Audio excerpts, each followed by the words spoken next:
പ്രിയപ്പെട്ടവരെ, 30 വയസ്സ് പ്രായം അല്ലെങ്കിൽ 30 കഴിഞ്ഞ സഹോദരിമാർ നിർബന്ധമായും അറിഞ്ഞിരിക്കേണ്ട പ്രധാനപ്പെട്ട കാര്യങ്ങളാണ് ഇന്നത്തെ ക്ലാസ്സിൽ സംസാരിക്കുന്നത്. ഈ വിഷയത്തെക്കുറിച്ച് നമുക്ക് ഒരു ധാരണ ഇല്ലാതെ പോയാൽ ഹാർട്ട് അറ്റാക്ക് വരാനും ഹോർമോൺ ചേഞ്ചസ് വരാനും അതേപോലെ തന്നെ ശരീരം എപ്പോഴും ക്ഷീണവും തളർച്ചയായി മാറാനും പ്രമേഹം പൊണ്ണത്തടി ഉണ്ടാകാനൊക്കെ കാരണമാകും. അപ്പോൾ ശരീരം ഹെൽത്തി ആയിട്ടിരിക്കാൻ വേണ്ടി 2 കാര്യങ്ങൾ ശ്രദ്ധിച്ചു കൊടുക്കണം. ആ 2 കാര്യം ഏതാ?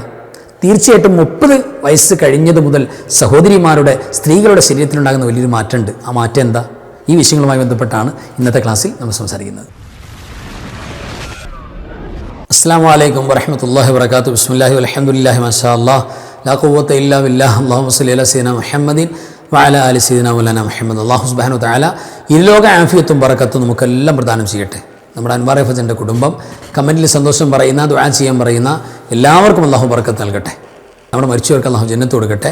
ലോക മുസ്ലിമീങ്ങൾക്ക് മഗ്ഫിറത്ത് കൊടുക്കട്ടെ. ആമീൻ യാ റബ്ബൽ ആലമീൻ. അൽഹംദുലില്ലാഹ്. പ്രിയപ്പെട്ടവരെ, അല്ലാഹു സുബ്ഹാനഹു വ തആല നമുക്ക് നൽകുന്ന ആരോഗ്യം, നമുക്ക് നൽകുന്ന റാഹത്ത്, അത് നിലനിൽക്കാൻ ദായിമാകാൻ നമ്മൾ അത്യാവശ്യം ദുആ ചെയ്യൽ മാത്രം പോരാ, നമ്മൾ ശാരീരികമായ അതിന് വേണ്ട പ്രയത്നങ്ങൾ, വർക്കൗട്ടുകൾ ചെയ്യണം. പ്രത്യേകിച്ച് ഇന്നത്തെ ക്ലാസ്സിൽ നമ്മൾ ഹൈലൈറ്റ് ചെയ്യുന്നത് 30 വയസ്സ് പ്രായമായി അല്ലെങ്കിൽ 30 വയസ്സിൻ്റെ മുകളിലേക്ക് പ്രായമായ സഹോദരിമാർ നിർബന്ധമായിട്ടും അറിഞ്ഞിരിക്കേണ്ട ടോപ്പിക്കാണ്.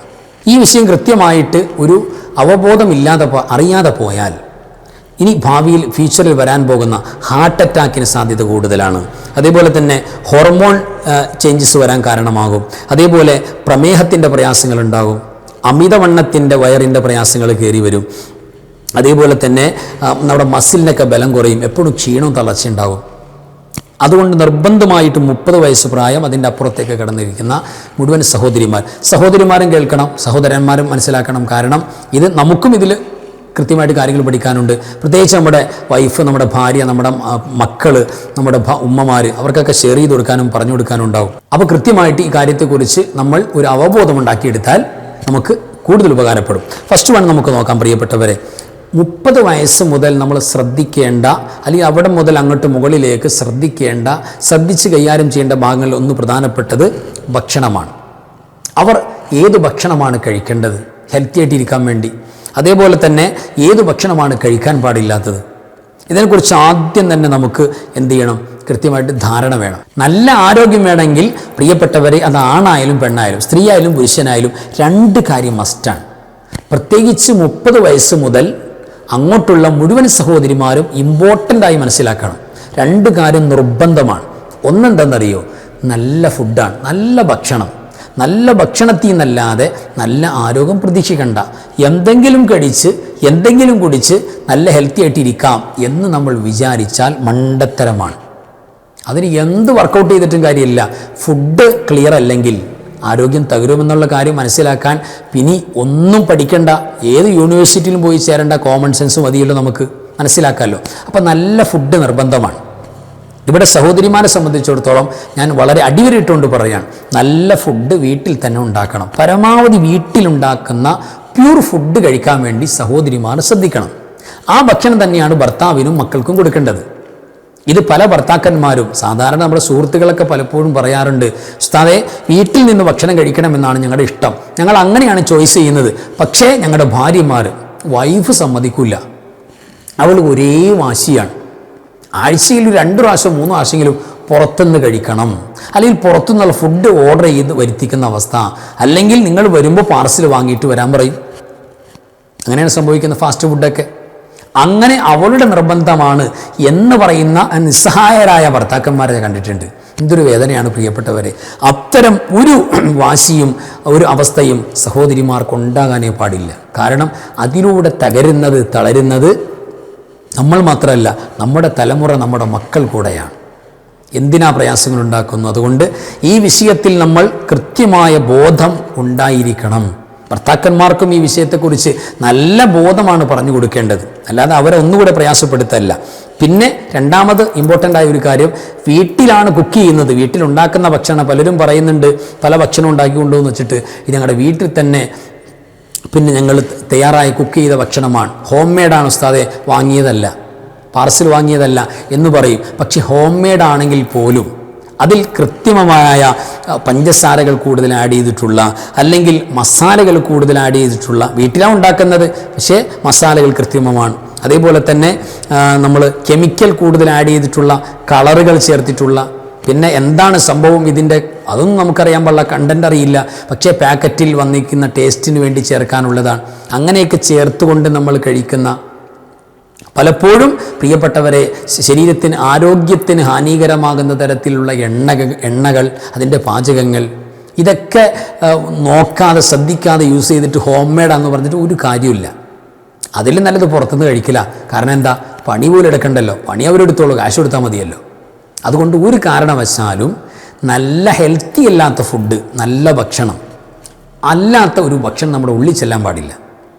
നമ്മൾ സാധാരണ നമ്മൾ ബോധമില്ലാതെ കിട്ടിയതൊക്കെ കഴിക്കും.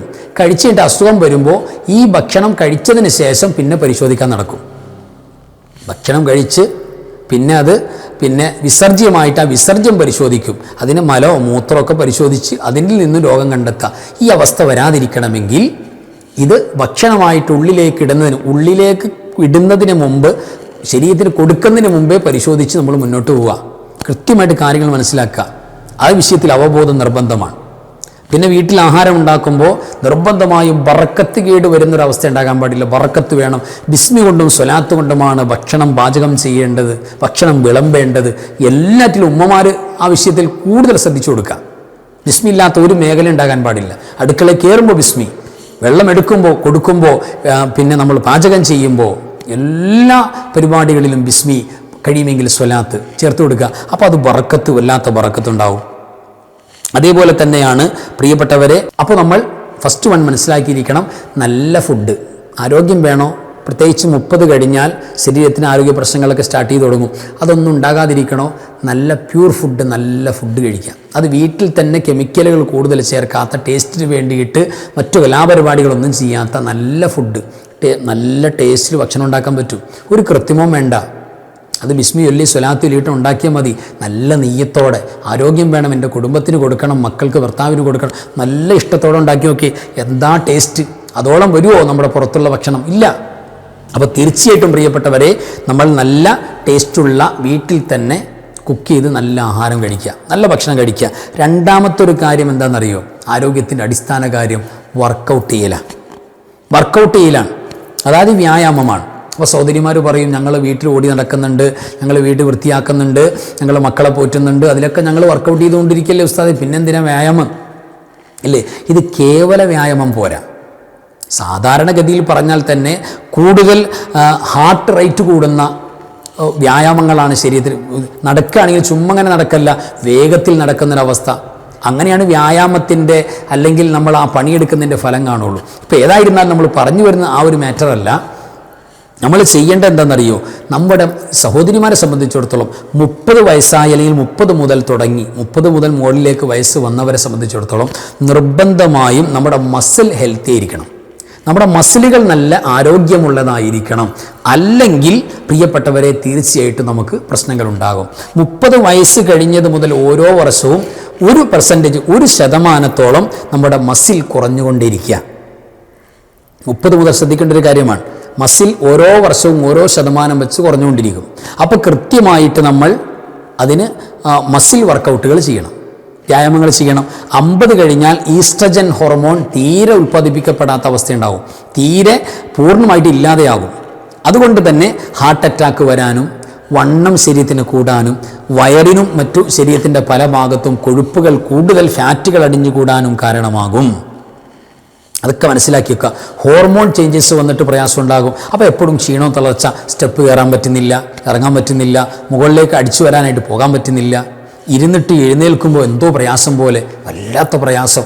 ഇതൊക്കെ പതുക്കെ വന്നു തുടങ്ങും.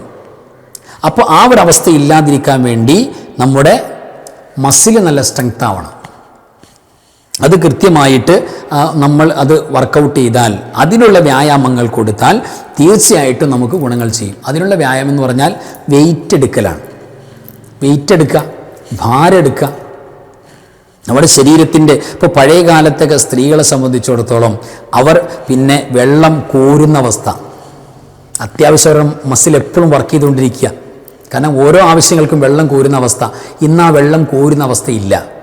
പിന്നെ കോരിയ വെള്ളം ചുമന്നുകൊണ്ടുവരുന്ന തലയിലോ കയ്യിലൊക്കെ വെച്ചിട്ട് ഇങ്ങനെ നമ്മുടെ എന്താ പറയുക, ആ സംഭവം തന്നെ നമുക്ക് അറിഞ്ഞുകൂടാ. കുടമൊക്കെ ഇങ്ങനെ കുടത്തിലൊക്കെ വെള്ളമാക്കിയിട്ട് ഇങ്ങനെ കൊണ്ടുവരുന്ന അവസ്ഥ, ബക്കറ്റിലൊക്കെ ആക്കിയിട്ട് ഇങ്ങനെ ബാത്റൂമിലേക്ക് കൊണ്ടുപോകുന്ന അവസ്ഥ, ഇതൊക്കെ ഉണ്ടല്ലോ. ഇതൊന്നും ഇപ്പം ഇല്ല. എല്ലാം മിഷ്യൻ്റെ പ്രവർത്തനങ്ങളാണ്. സ്വിച്ച്, ഇനി പരമാവധി സ്വിച്ചും കൂടെ നമ്മൾ ഇല്ലാത്തൊരവസ്ഥ ആഗ്രഹിച്ചുകൊണ്ട് എടുക്കുകയാണ്. അതുകൊണ്ട് അതുപോലെ ഇടാൻ നമുക്ക് പ്രയാസമാണ്. നമ്മുടെ മസിൽ എവിടെ നിന്ന് അനങ്ങാനാണ്? പിന്നെ ആകെ ആണായാലും പെണ്ണായാലും പതുക്കി ഒന്ന് ചലിക്കുന്ന, അത് മസിൽ അറിയുന്നേ ഇല്ല കേട്ടോ. ഇനി അതൊരു വ്യായാമമാണെന്ന് കരുതിയിട്ട് നിങ്ങളത് കൂട്ടാൻ നിൽക്കണ്ട. എന്താ, ഭക്ഷണം കഴിക്കുമ്പോൾ ആ വലത് കൈ ഒന്നിങ്ങനെ അനങ്ങും. ജസ്റ്റ് വായു വരെ പോകുന്ന ആ ഒരു അനക്കണ്ടല്ലോ, മസിൽ അറിയുന്നില്ല, അതിനുള്ള കനമൊന്നും ഉണ്ടാകില്ലല്ലോ. അപ്പോൾ അത് പോരാ, ആ ഒരു മസിൽ ചലനം പോരാ നമുക്ക്. അങ്ങനെയാണെങ്കിൽ നമ്മൾ രോഗത്തിലേക്ക് പോകും. വെയിറ്റ് എടുക്കുന്ന അവസ്ഥ, ഇപ്പോൾ വെയിറ്റ് എടുക്കാൻ പറ്റുന്ന ഇപ്പോൾ എല്ലാവരും കൂടെ ജിമ്മിലേക്ക് പോകണമെന്ന് ഞാൻ പറയുന്നില്ല. ജിമ്മിലേക്ക് പോകണ്ട, നമ്മുടെ വീട്ടിൽ തന്നെ വെയിറ്റ് എടുത്തുകൊണ്ടുള്ള പണികൾ ഇടയ്ക്കിടയ്ക്ക് എടുത്തു കൊടുക്കുക. അതേപോലെ തന്നെ വെയിറ്റ് എടുക്കാൻ പറ്റുന്ന പിന്നെ നമ്മുടെ മക്കളുടെ കയ്യിൽ തന്നെ ഉണ്ടാവും. പലപ്പോഴും വീട്ടിലൊക്കെ വർക്കൗട്ട് ചെയ്യുന്ന മക്കളുടെ കയ്യിൽ ചെറിയ വെയിറ്റുള്ള സംഗതികളുണ്ടാവും. അതൊക്കെ മസിലിന് വെയിറ്റ് കൊടുക്കുക. പിന്നെ സഹോദരിമാരെ സംബന്ധിച്ചിടത്തോളം അവരുടെ വീട്ടിലാണല്ലോ, പ്രൈവറ്റ് റൂമുകളിൽ, വീടുകളിൽ അവർക്ക് പുഷപ്പ് ചെയ്യാൻ കഴിയുന്ന അവസ്ഥയുണ്ട്. മസിലുകൾക്ക് നന്നായിട്ട്, അല്ലെങ്കിൽ നമ്മുടെ പണികൾ, ഇപ്പോൾ പഴയ കാലത്തൊക്കെ സഹോദരിമാർ നമ്മൾ പറഞ്ഞല്ലോ, വെള്ളം കോരുന്ന അവസ്ഥയുണ്ട്, വെള്ളം ചുമക്കുന്ന അവസ്ഥയുണ്ട്, വിറക് വെട്ടുന്ന അവസ്ഥയുണ്ട്. വിറക് ചുമന്നുകൊണ്ട് വരിക, വിറക് ശേഖരിക്കുക, അവസ്ഥയൊക്കെ ഉണ്ട്. ഇന്നൊന്നും അറിയണ്ട. അതേപോലെ തന്നെ പാടത്ത് പണിയെടുക്കുന്ന സഹോദരിമാരുണ്ട്. അപ്പോൾ അവിടെ വെള്ളം തിരിക്കാനും മറ്റു പ്രയാസങ്ങളൊക്കെ ഒരുപാട് വർക്കൗട്ട് ചെയ്യുന്നുണ്ട്. അതേപോലെ തന്നെ തുണി അലക്കുന്നൊരു സമ്പ്രദായമുണ്ട്. തുണി അലക്കുക, ഒരുപാട് മസിൽസുകൾ അവിടെ നല്ല സ്ട്രെങ്ത് ആവാൻ കാരണമാകും. ആ സംവിധാനമൊന്നും ഇപ്പം ഇല്ല. ഇപ്പം നമ്മൾ വിരൽ കൊണ്ട്, കൈ പോലും അനങ്ങുന്നില്ല, വിരൽ കൊണ്ട് സ്വിച്ചിട്ടിട്ട് കാര്യങ്ങൾ നടത്തുകയാണ്. അതേപോലെ തന്നെയാണ് നമ്മുടെ അരയ്ക്കുന്ന പരിപാടികൾ, അമ്മിയിൽ അരയ്ക്കുക. അതൊക്കെ എത്ര ശരീരത്തിൻ്റെ വർക്കൗട്ട് ചെയ്യുന്നൊരു കാര്യമെന്നറിയോ? അമ്മിയിൽ അരയ്ക്കുക, ഭയങ്കര ആരോഗ്യം ഉണ്ടാകുമല്ലോ. അപ്പോൾ നമ്മൾ മിക്സിയെ ആശ്രയിക്കുകയാണ്. അതുകൊണ്ട് മിക്സി വിറ്റിട്ട് അമ്മി ആക്കണം എന്നല്ലേ പറയുന്നത്. കഴിയുമെങ്കിൽ അമ്മി ഇടയ്ക്കിടെ ഉപയോഗിക്കാൻ നല്ലതാണ്, ചുമ്മാ ഉപയോഗിക്കാൻ നല്ലതാണ്. അതേപോലെ തന്നെയാണ് നമ്മുടെ ഈ ഉരലിൽ ഇടിക്കുന്നൊരവസ്ഥ ഉണ്ടല്ലോ, അതൊന്നും ഇല്ലാത്ത അവസ്ഥയുണ്ട് ഇപ്പോൾ അതൊന്നുമില്ല സംവിധാനങ്ങളൊന്നും. പിന്നെ മുറ്റം അടിച്ചു വാരുന്ന അവസ്ഥ, മുറ്റം തന്നെ ഇല്ല. മുറ്റമുണ്ടെങ്കിൽ തന്നെ ആ ബൗണ്ടറിക്കകത്ത് ഒരു കരിയിലയും ചാടാത്ത തരത്തിൽ നമ്മൾ മരങ്ങളൊക്കെ വെട്ടി നല്ല കട്ടയൊക്കെ വിരിച്ചു. ഇനി ഒന്നുമില്ല, ചുമ്മാ അങ്ങനെ കിടന്നോളും അവസ്ഥയാണ്. ഇനി കുറച്ച് ചില്ലറ ഉണ്ടെങ്കിൽ നമ്മൾ മുറ്റടിക്കാൻ വേണ്ടി ആളേൽപ്പിച്ചിട്ടുണ്ടാവും. നമ്മളിങ്ങനെ സെറ്റ് ചെയ്തിരിക്കുകയാണ്. തീർച്ചയായിട്ടും പ്രിയപ്പെട്ടവരെ, ഭീമമായ വലിയ വലിയ പ്രയാസങ്ങൾ, സാരമായ പ്രശ്നങ്ങൾ നമുക്ക് നമ്മുടെ ശരീരത്തിൽ വരും. അപ്പോൾ വെയിറ്റ് എടുക്കുന്ന പിന്നെ നമ്മുടെ മസിൽ സ്ട്രെങ്ത് ആകുന്ന തരത്തിലുള്ള വ്യായാമങ്ങൾ തീർച്ചയായിട്ടും നമ്മൾ ചെയ്യണം, അത് നിർബന്ധമാണ്. അതേപോലെ തന്നെ സ്റ്റെപ്പുകൾ കയറിയിട്ട് കാലുകൊണ്ട് സ്റ്റെപ്പ് കയറുക, അപ്പോൾ അവിടെ തന്നെ ഒരുപാട് വർക്കൗട്ട് നടക്കുന്നുണ്ട്. ഇനിയിപ്പോൾ അവിടം വരെ കയറണ്ടേ, പോകണ്ടെന്ന് കരുതിയിട്ട് നമ്മൾ അങ്ങനെയൊക്കെ അല്ല. അതൊക്കെ നമ്മുടെ ശരീരത്തിന് ആരോഗ്യം ഉണ്ടാക്കുന്ന കാര്യങ്ങളാണ്. കഴിയുന്നിടത്ത് പോലെ നമ്മൾ ചെയ്തു കൊടുക്കുക. പിന്നെ നമ്മുടെ വീട്ടിൽ തന്നെ ഇത്തരം സംവിധാനങ്ങൾ മനോഹരമായിട്ട് ചെയ്യുക. പുറത്തേക്ക് ഓടി ചാടി പുറത്ത് കളിക്കാൻ പോകണമെന്നല്ല ഈ പറയുന്നത്, ജിമ്മിൽ പോകണമെന്നല്ല, വീട്ടിൽ തന്നെ കാര്യങ്ങൾ ശ്രദ്ധിച്ചു കൊടുക്കുക. പിന്നെയോ സഹോദരിമാരെ സംബന്ധിച്ചിടത്തോളം കഴിക്കേണ്ട പ്രധാനപ്പെട്ട ഫുഡ് എന്ന് പറയുന്നത് ഫ്രൂട്ട്സുകൾ ധാരാളം കഴിക്കണം. അതേപോലെ തന്നെ ഈ ഇലക്കറികളുണ്ടല്ലോ, ഇലക്കറികൾ മനോഹരമായിട്ട് കഴിക്കുന്ന അവസ്ഥ കൂടുതൽ പരിഗണിച്ചു കൊടുക്കണം. ചീരയില ഉണ്ടല്ലോ, അത് റെഡ് ഉണ്ട്, അതേപോലെ തന്നെ ഗ്രീനുണ്ട്. ചീരയിലേക്ക് ഭക്ഷണത്തിൽ ഉൾപ്പെടുത്തുക. പച്ചക്കറികൾ, വെജിറ്റബിൾസ് കാര്യമായിട്ട് ഉൾപ്പെടുത്തുക. ഫ്രൂട്ട്സുകളൊക്കെ ധാരാളം കഴിക്കുക. ആ അവസ്ഥകളൊക്കെ ശരീരത്തിന് ഏറ്റവും നല്ലതാണ്. അതേപോലെ കഴിക്കാൻ പാടില്ലാത്ത ഫാസ്റ്റ് ഫുഡ്, അത് നാലാലും നിവൃത്തി ഉണ്ടെങ്കിൽ കഴിക്കരുത്. ഒരു രക്ഷയില്ലാത്തൊരു ഘട്ടം വന്നാൽ കഴിച്ചു പോയി കുഴപ്പമില്ല.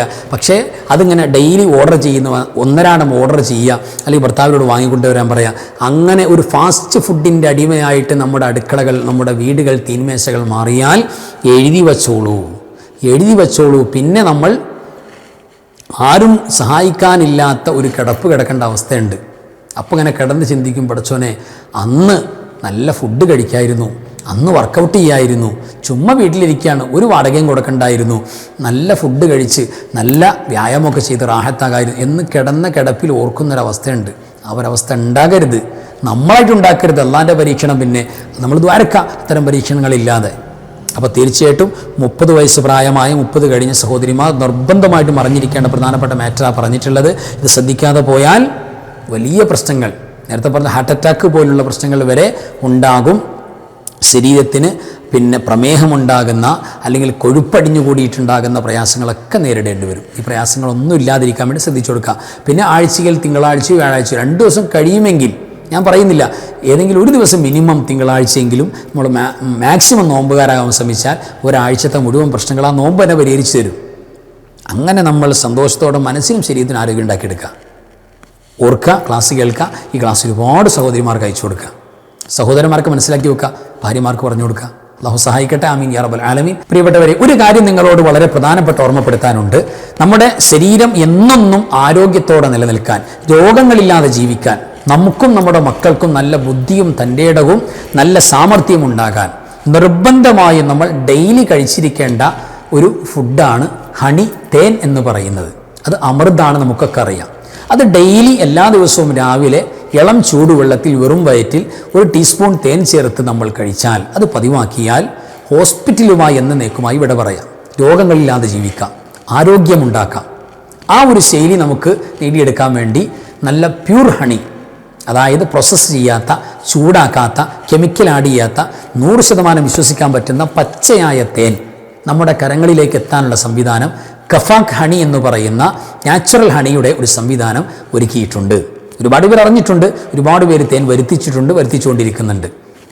അപ്പോൾ ഈ കാണുന്ന നമ്പറിൽ വാട്സപ്പിൽ മെസ്സേജ് കൊടുക്കുക, അല്ലെങ്കിൽ താഴെ കാണുന്ന ലിങ്കിൽ നിങ്ങൾക്ക് ഓപ്പൺ ചെയ്ത് കയറിയാൽ അതിൻ്റെ കാര്യങ്ങളൊക്കെ കൃത്യമായിട്ട് നമുക്ക് നമ്മുടെ അഡ്രസ്സൊക്കെ കൊടുത്താൽ നമ്മുടെ വീടുകളിലേക്ക്, കരങ്ങളിലേക്ക് ഈ കഫാക്ക് ഹണി എന്ന് പറയുന്ന പ്യൂർ തേൻ കിട്ടാൻ കാരണമാകും.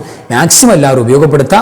ഈ വിവരം എല്ലാവർക്കും ഷെയർ ചെയ്ത് കൊടുക്കുക. അല്ലാഹു സഹായിക്കട്ടെ. ആമീൻ യാ റബ്ബൽ ആലമീൻ. വആഖിറു കലാമി അൽഹംദുലില്ലാഹ്. അസ്സലാമു അലൈക്കും വറഹ്മത്തുള്ളാഹി വബറകാതുഹു. ബിസ്മില്ലാഹി മാ ശാ അല്ലാഹ് ലാ ഖുവത ഇല്ലാ ബില്ലാഹ് മാ ശാ അല്ലാഹ് കുല്ലു നിഅമതിൻ മിനല്ലാഹ് മാ ശാ അല്ലാഹ് അൽ ഖൈറു കുല്ലുഹു ബിയദില്ലാഹ് മാ ശാ അല്ലാഹ് ലാ യസ്രിഫു السوء إلا الله بسم الله ما شاء الله لا قوة إلا بالله ما شاء الله كل نعمة من الله ما شاء الله الخير كله بيد الله ما شاء الله لا يصرف السوء إلا الله بسم الله ما شاء الله لا قوة إلا بالله ما شاء الله كل نعمة من الله ما شاء الله الخير كله بيد الله ما شاء الله لا يصرف السوء إلا الله.